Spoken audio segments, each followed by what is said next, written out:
नमस्कार, स्पोर्ट्स 9 में आप सभी का स्वागत है। मैं हूं शिवेंद्र, मेरे साथ है मेरी सहयोगी अंकिता। और खबर जो है वो अच्छी नहीं है। खबर अच्छी इसलिए नहीं है क्योंकि बीती रात भारतीय टीम को एक बड़ी हार का सामना करना पड़ा। पहला मैच भारतीय टीम ने बड़े मार्जिन से जीता था, दूसरा मैच भारतीय टीम ने बड़े मार्जिन से गंवा दिया। भारत में T20 फॉर्मेट में ये टीम की सबसे बड़ी हार है। यानी कुल मिलाजुलाकर अगर थोड़ा सा रॉ शब्दों में कहें तो ये शर्मनाक हार है। और हार के किरदार यानी ये दो खिलाड़ी जिस पर जिम्मेदारी है कप्तानी और उप कप्तानी की, यानी शुभमन गिल और सूर्य कुमार यादव। क्या किया इन्होंने, कैसे इनकी जो नाकामी है वो टीम पर भारी पड़ रही है, इस पर बातचीत करेंगे। साथ ही साथ क्या कहा सूर्या ने इस मैच को गंवाने के बाद, उस पर भी चर्चा करेंगे। और आखिर मैच कैसे साउथ अफ्रीका के हाथ में चला गया, ये सब कुछ आपसे डिस्कस करेंगे, शेयर करेंगे। सबसे पहले अपडेट से शुरुआत करते हैं। मुल्लानपुर में भारत को दूसरे T20 में शर्मनाक हार का सामना करना पड़ा है। साउथ अफ्रीका ने 51 रन के अंतर से हराया, 101 से हराया था भारतीय टीम ने साउथ अफ्रीका को। साउथ अफ्रीका ने भी कहा कि लीजिए हम भी एक शुभ नंबरों से ही आपको हराएंगे, तो 51 रनों से बल्कि उन्होंने हरा दिया। अब जो 5 मैच की सीरीज है वो 1-1 की बराबरी पर है। साउथ अफ्रीका ने भारत को 214 रन का लक्ष्य दिया था और भारतीय टीम 162 रन पर ही ऑल आउट हो गई 19.1 ओवर में, यानी पूरे 20 ओवर बल्लेबाजी भी नहीं कर पाई टीम। बिल्कुल सीधा सीधा एकदम इक्वेशन था अंकिता।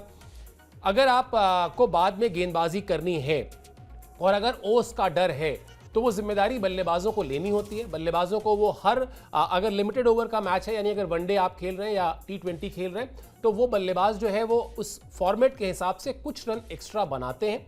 वो रन गेंदबाजों को कुशन देते हैं और वो रन विरोधी टीम जब चेस करने आती है तो उसके ऊपर दबाव भी बनाते हैं। यही वजह है कि 200 प्लस का एक स्कोर उन्होंने अपने लक्ष्य में रखा, अपने दिमाग में रखा, उसको एग्जीक्यूट किया। क्विंटन डिकॉक ने शानदार शुरुआत दिलाई, छोटे छोटे कंट्रीब्यूशन हुए।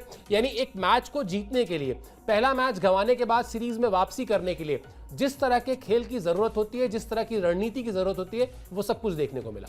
बिल्कुल, और वही रणनीति जो है वो भारतीय टीम की तरफ से जो है वो नाकाम साबित हुई। और ये हम लगातार बात कर रहे हैं कि भाई 3 लोकल बॉय थे, जहां पर अभिषेक, शुभमन गिल और अर्शदीप थे। अर्शदीप की तो जमकर पिटाई हुई, लेकिन 2 बल्लेबाजों पर निगाहें टिकी थी कि भाई यहाँ पर शुभमन गिल आएंगे। पहले मैच में जो है वो वहां पर भी आउट हुए थे, डबल डिजिट का आंकड़ा पार नहीं कर पाए थे, यहाँ पर तो डक पर आउट हो गए थे। तो कहीं ना कहीं यहाँ पर चिंताएं बढ़ रही हैं। अगर हम उप कप्तान की बात करें और फ्यूचर कैप्टन की बात करें तो शुभमन गिल जो है वो सबसे आगे नजर आ रहे हैं। उन्हें ही जो है वो ये कमान सौंपी जा सकती है और ये सौंपी जाएगी भी, लेकिन वहां से उनको ध्यान देना पड़ेगा कि हर एक मुकाबले में, अगर पिछले 8 पारियों की बात करें तो डबल डिजिट का आंकड़ा भी वो पार नहीं कर पाई। ये तो 9वीं पारी उनकी रही है और ये दर्शाता है कि शुभमन गिल जो कि टेस्ट फॉर्मेट की बात करें, ODI फॉर्मेट की बात करें, और जब सबसे छोटे फॉर्मेट की बात आती है और IPL भी आप यहाँ पर खेल चुके, भले ही पहला ये T20I मुकाबला यहाँ पर खेला जा रहा था, लेकिन आपको यहाँ पर सूझबूझ के साथ बल्लेबाजी करनी होगी, अदरवाइज आपके हाथ से मैच चले जाएंगे। और जो लगातार एक्सपेरिमेंट किए जा रहे हैं कि भाई नंबर 3 पर कभी तिलक खेलते हैं, कभी अक्षर पटेल आ जाते हैं, कभी कोई भी खिलाड़ी यहाँ पर आ जाता है, तो ये जो चिंताएं हैं, जो ये बातें लगातार हो रही कि भाई एक्सपेरिमेंट आप अगर कर रहे हैं और कहीं ना कहीं आप एक तरीके से ओवररेटेड मान रहे हैं कि भाई कोई भी खिलाड़ी अगर आके यहाँ पर खेल सकता है। ओपनर्स की बात छोड़ दी जाए तो कोई भी खिलाड़ी जो है वो नंबर 3 से लेकर 10वें पोजीशन तक आ सकता है। तो ये रणनीति जो है बदलनी पड़ेगी, अदरवाइज आगे के मैचेस में जो है वो और भी आक्रामक बल्लेबाजी और गेंदबाजी जो है वो साउथ अफ्रीका कर सकता है। बिल्कुल, और सबसे बड़ी चिंता की बात यह है, सबसे बड़ी परेशानी का सबब यह है कि ये सब कुछ तब हो रहा है जब T20 विश्व कप जो होने वाला है वो सिर्फ 2-2.5 महीने की दूरी पर है। भारतीय टीम मौजूदा वर्ल्ड चैंपियन है, भारत में खेला जाना है विश्व कप, T20 विश्व कप, तो आपसे उम्मीदें भी ज़्यादा हैं। ऐसे वक्त में जब आप अपनी चीज़ों को स्ट्रीमलाइन करते हैं, जब आप बेवजह की चीज़ों से बचते हैं, आप एक तय फॉर्मेट के साथ जाते हैं, वहाँ पर अगर कप्तान आकर ऑफिशियली ये कह रहा है कि नंबर 3 से लेकर नंबर 7 तक के बीच में कुछ भी तय नहीं है, नंबर 3 पर जो बल्लेबाज है वो नंबर 7 पे खेल सकता है और नंबर 7 वाला नंबर 3 पर खेल सकता है, क्या वाकई इतने प्रयोगों की जरूरत होती है? क्या वाकई क्रिकेट को इतना कॉम्प्लिकेट करने की जरूरत है? ये सब कुछ नतीजे पर निर्भर करता है। अगर आप नतीजा डिलीवर कर रहे हैं तो लगता है हाँ सब कुछ सही है, लेकिन अगर नतीजा नहीं आ रहा है तो फिर उन प्रयोगों पर सवाल उठते हैं। सवाल उठ रहे हैं दोनों खिलाड़ियों पर, जिनकी तस्वीर आज हमने अपनी वीडियो वॉल पर लगाई है, यानी कप्तान सूर्य कुमार यादव और उप कप्तान शुभमन गिल। क्या किया इन लोगों ने, पहले इनका आपको हम अपडेट दिखाते हैं, उसके बाद बातचीत करेंगे। भारत के कप्तान और उप कप्तान का जो फ्लॉप शो था वो टीम इंडिया पर भारी पड़ा और वो जारी है बाकायदा। पहले मैच में देखने को मिला, उसके बाद दूसरे मैच में भी देखने को मिला। शुभमन गिल बगैर खाता खोले आउट हो गए। गिल को एनगिडी ने विकेट के पीछे कैच कराया। उसके बाद कप्तान सूर्य कुमार यादव 5 रन बनाकर आउट हुए, एक बार फिर दहाई के आंकड़े तक नहीं पहुंचे और उनको मार्को यानसन ने विकेट के पीछे उनको भी कैच कराया। तो दोनों ही बल्लेबाज, जब आप 200 से ज्यादा रन चेस कर रहे हो, आपको जरूरत होती है कि कोई एक खिलाड़ी मैच को चलाए, कम से कम 14-15 ओवर तक लेकर जाए। और वो दो खिलाड़ी जिनसे सबसे ज्यादा उम्मीद है वो खिलाड़ी हैं सूर्य कुमार यादव, क्योंकि वो इस टीम के कप्तान हैं, और शुभमन गिल जिनको उप कप्तानी की जिम्मेदारी दी गई है। और मैं बार बार कह रहा हूं कि जब शुभमन गिल का जिक्र होता है तो भूलिएगा नहीं कि वो संजू सैमसन को हटाकर आए हैं। संजू सैमसन ने 2024 में 3 शतक लगाए थे T20 फॉर्मेट में बतौर ओपनर। तो अभी जो हम बात कर रहे थे कि जो प्रयोग किए जा रहे हैं, जो शुभमन गिल 14 महीने तक T20 फॉर्मेट से दूर रखा गया, जिनको जो मौजूदा जो चैंपियन टीम है जिसने फाइनल जीता था उस टीम का हिस्सा नहीं थे, उनको इस टीम में लाया जाना, उनको उपकप्तान बनाना, कहीं वो जो इनसिक्योरिटी की बात तमाम प्लेयर्स कर रहे हैं इस वक्त की हर फॉर्मेट में टीम के खिलाड़ियों में एक इनसिक्योरिटी है। क्या आपने शुभमन गिल को उपकप्तानी देकर सूर्या के मन में इनसिक्योरिटी पैदा कर दी? और यहां जो कहानी है वो हम सब देख रहे हैं परफॉर्मेंस के आधार पर। चलिए इन दोनों का फ्लॉप शो पहले दिखा देते हैं, फिर अंकिता से सब बातचीत भी करेंगे। ग्राफिक्स दिखा दीजिए कि क्या स्थिति है, आखिर अब हम ये क्यों कह रहे हैं और इतना कड़े शब्दों में क्यों कह रहे हैं कि फ्लॉप शो। दोनों बड़े खिलाड़ी हैं, दोनों के कैलिबर को हम जानते हैं, दोनों के पोटेंशियल को हम जानते हैं, लेकिन अब जो कहानी है वो सैंपल साइज ऐसा है, इतना बड़ा है कि आप उनके परफॉर्मेंस को विशुद्ध रूप से एक फ्लॉप शो कह सकते हैं। पिछले 19 मैच में सूर्या ने कुल जमा 201 रन बनाए हैं। उनकी जो औसत है वो 15 से कम की है और स्ट्राइक रेट करीब 125 का है। अब गिल की बात कर लीजिए। गिल ने 17 पारियों से कोई अर्धशतक नहीं लगाया है। भारत में खेले गए 9 में से 5 मैच में वो दहाई का आंकड़ा भी नहीं पार कर पाए हैं, जिसमें कल का मैच भी शामिल है। अंकिता, कप्तान, उपकप्तान, ये सब आपको तब बनाया जाता है जब आपको देखा जाता है कि आप टीम के बाकी खिलाड़ियों से बेहतर परफॉर्मेंस कर रहे हैं, आपके अंदर जो नेतृत्व क्षमता है वो बाकी खिलाड़ियों से बेहतर है। अगर इसी फॉर्मूले पर कप्तानी दी गई थी सूर्य कुमार यादव को कि भाई वो T20 फॉर्मेट के दुनिया के नंबर 1 बल्लेबाज हैं, 360 डिग्री बल्लेबाज उनको कहा जाता है, उनको कप्तानी दी जानी चाहिए, और उनका जो ये टैलेंट है, उनकी जो ये काबिलियत है इस फॉर्मेट में, उसका अच्छा इस्तेमाल होगा, वो भारत को जीत दिलाएंगे। तो जीत तो वो दिला रहे हैं, लेकिन चलिए यहां हार गए, अभी छोड़ देते हैं उसको। लेकिन जो परफॉर्मेंस है, और same goes with Shubman Gill, आप उनको लेकर आए थे कि टेस्ट मैचेस में अच्छा कर रहे हैं, वो जो कॉन्फिडेंस है वो T20 टीम के भी काम आएगा। लेकिन अब तक पिछले 12 महीने ही कहना चाहिए, पूरा 12वां महीना ही चल भी रहा है, अभी तक इन दोनों ने कहीं से भी अपने उस इमेज के साथ जस्टिफिकेशन नहीं किया है। बिल्कुल नहीं किया है, क्योंकि देखिए मतलब आप बड़े खिलाड़ी अगर होते हैं और आपने अगर इतने सारे मैचेस खेले हैं और मैचेस को जिताया भी है, अगर कप्तान बनते हैं आप, उपकप्तान बनते हैं आप, तो कुछ ना कुछ तो आप बाकी खिलाड़ियों से बेहतर होता है, तभी आपको वो दर्जा दिया जाता है, और उस दर्जे का जो है वो आपको इस्तेमाल भी करना पड़ेगा। आप हर मैच में जो है वो इस तरीके से विकेट फेंक के नहीं जा सकते, और जब आपको पता है कि इतना बड़ा टारगेट आपको मिला है, और इतना बड़ा टारगेट जो है वो पहली बार जो है वो यहाँ पर दिया भी गया था, और जिस तरीके से प्रदर्शन यहाँ पर किया गया था भारतीय बल्लेबाजों की तरफ से, और गेंदबाजों ने भी यहाँ पर सबसे ज्यादा रन भी लुटाया, तो कहीं ना कहीं ओवरऑल फेल्योर यहाँ पर टीम इंडिया का रहा है। और सबसे बड़ी बात जो है कि हम लगातार बात करें कि भाई शुभमन गिल ओपनिंग करते हैं, और यहाँ पर सबसे पहले तो संजू सैमसन खेल रहे थे जो कि बहुत ही अच्छे फॉर्म में थे, आप उन्हें टीम में लाते हैं, कप्तान बनाते हैं, चलिए ठीक है आपने उन्हें टीम में शामिल किया, लेकिन पिछले अगर हम आंकड़ों की बात करें तो एक भी मतलब दहाई का आंकड़ा आप देख लीजिए कि 9 पारियों में 9 मैचेस में जो है वो 5 मैच में दहाई का आंकड़ा भी नहीं पार कर पाए। तो ये दर्शाता है कि हर एक मैच में जो है वो कहीं ना कहीं जो ओपनर से उम्मीदें होती हैं कि भाई ओपनिंग करेंगे, सलामी जोड़ी है जहां से मैच को जो है वो पावर प्ले का इस्तेमाल अच्छी तरीके से करेंगे, विकेट्स नहीं गवाएंगे, जो कि हमने साउथ अफ्रीका टीम में बखूबी देखा। क्विंटन डिकॉक एक तरफ से जो है वो बहुत ही बढ़िया लय में नजर आ रहे थे, विकेट्स गिर रहे थे, लेकिन उन्हें पता था कि कैसे मैच को आगे बढ़ाना है, कैसे ओवर्स में जो है कौन से ओवर्स में जो है वो तेजी से बल्लेबाजी करनी है, वो सब उन्हें पता था, उन्होंने करके भी दिखाया। अगर वो रन आउट नहीं होते तो शायद शतक भी आता, और इतना बड़ा टारगेट आई थिंक इतना नहीं चेज हो पा रहा था, तो आप इतना भी नहीं कर पाते। तो कहीं ना कहीं आपको ध्यान देने की आवश्यकता है। सूर्या की बात करें या फिर शुभमन गिल की बात करें, टीम काफी बढ़िया है, टीम कॉम्बिनेशन काफी बढ़िया है, लेकिन वो कॉम्बिनेशन जो है वो सही जगह पर दिखाई नहीं दे रही है। जो पोजीशन है हर खिलाड़ी की वो बदलती नजर आ रही है। आपने देखा भी होगा कि भाई कभी तिलक जो है वो 3 पर आते हैं, 4 पर आते हैं, कभी 5 पर आते हैं। यहाँ पर बात की जाए हार्दिक पांड्या की, तो हार्दिक पांड्या कभी 6 पर आते हैं, कभी 7 पर आते हैं। वहीं दुबे की बात करें आप, यानी कि शिवम दुबे की बात करें, कभी 7 पर आते हैं, कभी 8 पर आते हैं। तो कहीं ना कहीं वो चीजें जो है वो शोभा देती है कि भाई अगर आप जिस जगह पे बल्लेबाजी करते हो, अगर ये एक्सपेरिमेंट बार बार होता रहा तो वर्ल्ड कप में भी ऐसा होगा कि भाई किसी भी खिलाड़ी को अपनी जगह पक्की नहीं होगी और वो कहीं ना कहीं अपनी मेंटल जो हम कहते हैं ना कि मानसिकता से जो है वो जूझता हुआ भी दिखाई दे रहा है। तो ये चीजें दर्शाती है कि सबसे पहले तो यहाँ पर गंभीर को जो है वो बहुत ज्यादा हर बार अपने ईगो पे बात नहीं लेनी होती है कि भाई अगर ठीक है यहाँ पर नहीं चली बल्लेबाजी तो आपको उस खिलाड़ी को वहीं पर भेजना चाहिए। जैसे तिलक की हम लगातार बात करेंगे, अगर वो नंबर 3 पर आते तो शायद जो माजरा था, जो यहाँ पर रन्स का जो थोड़ा बहुत वो था कि भाई 51 रन से हम हार गए, तो शायद वहां से वो बड़ी पारी खेल पाते। तो बहुत सारी चीजें यहाँ पर नजर आई, लूप होल्स बहुत सारे हैं। अगर ये अभी ध्यान नहीं दिए जाएंगे तो वर्ल्ड कप नजदीक है, वहां पर भी भारतीय टीम को जो है वो दिक्कतों का सामना करना पड़ सकता है। बिल्कुल सामना करना पड़ सकता है, स्थिति वो अच्छी नहीं होगी क्योंकि जब आप अपने घर में खेलते हैं तो जाहिर सी बात है जो क्रिकेट फैंस होते हैं उनकी आपसे उम्मीदें भी ज़्यादा होती हैं। क्या कहा सूर्य कुमार यादव ने, ये आपको बताते हैं क्योंकि इंपॉर्टेंट बात है। वो कहते हो हर वो बात रहे हैं जो लॉजिकल लग रही है, लेकिन लॉजिकल बात जो लग रही है वो उसको एग्जीक्यूट नहीं करा पा रहे हैं, यानी वो मैदान में उस तरह से उसका असर नहीं दिख रहा है। दक्षिण अफ्रीका ने पहली ही पारी में गेंदबाजी की सही लेंथ का अंदाजा लगा लिया था, थोड़ी ओस भी थी। पहले प्लान के ना चलने पर हमें दूसरे प्लान पर जाना चाहिए था। दक्षिण अफ्रीका से सीखने को मिला। मैं और शुभमन गिल अच्छी शुरुआत नहीं दे पाए। अभिषेक हमेशा ऐसा नहीं कर सकता है, मुझे और देर तक बल्लेबाजी करनी चाहिए थी। हम सीख रहे हैं और आगे बेहतर करना चाहेंगे। अक्षर को हमने नंबर 3 पर बल्लेबाजी करते देखा है, उन्होंने अच्छी बल्लेबाजी की है। देखते हैं कि अगले मैचों में क्या होता है। एक तरीके से साउथ अफ्रीका की टीम की तारीफ कर रहे हैं, उनकी गेम अवेयरनेस की तारीफ कर रहे हैं, क्योंकि ये कहना कि भाई उन्होंने लेंथ को अच्छी तरह से जज कर लिया था जब वो बैटिंग कर रहे थे तभी, और उसके बाद जब वो गेंदबाजी में आए तो वो ओस के बावजूद ड्यू के बावजूद उनकी जो लेंथ थी वो कहीं ज़्यादा बेहतर थी, इसीलिए भारतीय बल्लेबाजों को दिक्कत भी आई।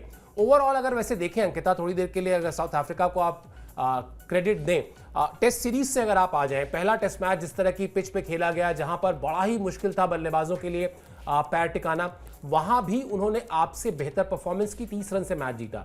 दूसरा मैच उन्होंने 400 से ज्यादा रन से जीता। उसके बाद आप आ जाइए ओडीआई सीरीज में, पहला मैच गंवाने के बाद दूसरे मैच में आपको पटक नहीं दी। इस पूरे टूर में साउथ अफ्रीका की टीम कमाल की दिखी है, कमाल की उनके अंदर बॉन्डिंग है, कमाल की उनके अंदर क्लैरिटी है, और इसी वजह से वो शायद जब आपको लगता है ना कि बैकफुट पे चले गए, वो वापस आते हैं और आपको पटक के जाते हैं।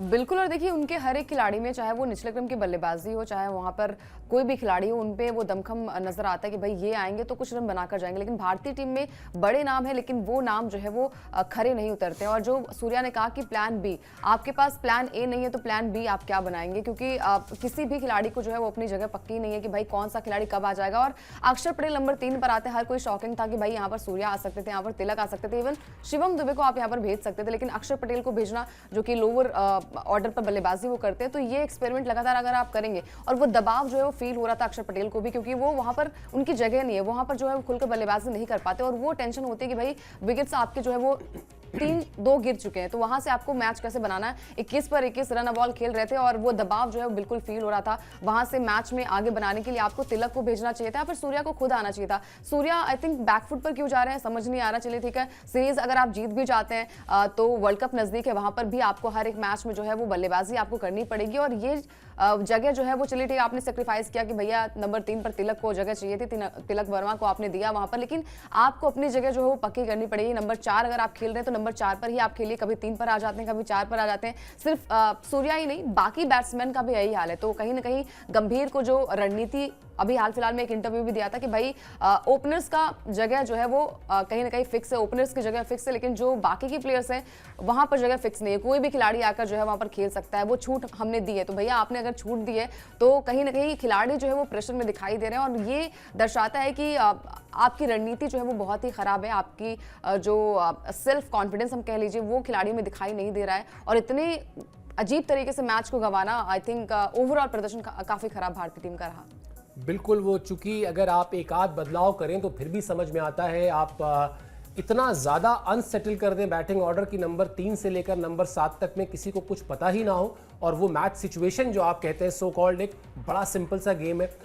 एक टारगेट आपको चेस करना है, उस टारगेट को चेस करने का एक तरीका होता है। अगर आप उस तरीके को बहुत ज़्यादा कॉम्प्लिकेटेड कर देंगे तो फिर स्थिति यही होगी कि बैटिंग ऑर्डर समझ में ही नहीं आएगा कि कौन कहाँ आ रहा है। अक्षर पटेल निश्चित तौर पर बड़े अच्छे फिनिशर हैं, अच्छा रोल निभाते हैं, विकेट अगर लगातार गिर रहे हो तो वहाँ जाकर उसमें रोकते भी हैं उसको, लेकिन फिर आप नंबर 3 पर अगर उनको खिला रहे हैं तो फिर उनको या तो मौका दीजिए इस तरह से कि फिर वो नंबर 3 पर 10 मैच खेलेंगे। वरना बार बार जो बात हो रही है वो यही कि जब 2-2.5 महीने दूर T20 वर्ल्ड कप रह गया हो तब इतनी ज़्यादा कंफ्यूजन की स्थिति जो है वो अच्छी नहीं है। ये नतीजे देखकर साफ समझ में आ रहा है। एडन मार्करम ने क्या कहा, क्योंकि बड़ी ही कमाल की, अभी हम जब तारीफ कर रहे थे साउथ अफ्रीका की टीम की, कप्तानी बदली थी यहाँ पर, लेकिन यहाँ पर कप्तानी के बदलने के बाद भी जिस तरह का रोल है खिलाड़ियों का वो बड़ा क्लियर है, उसमें बड़ी क्लैरिटी है। उनका आपको बयान दिखाते हैं, उसके बाद फिर आगे बातचीत करेंगे। क्विंटन डिकॉक की पारी शानदार थी, गेंदबाजों ने भी सही दिशा में जिम्मेदारी निभाई, फील्डिंग भी शानदार रही।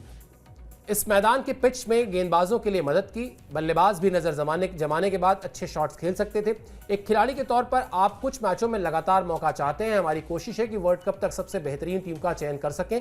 मैंने मध्य क्रम में भी बल्लेबाजी की है, खेल से बढ़कर कोई नहीं है।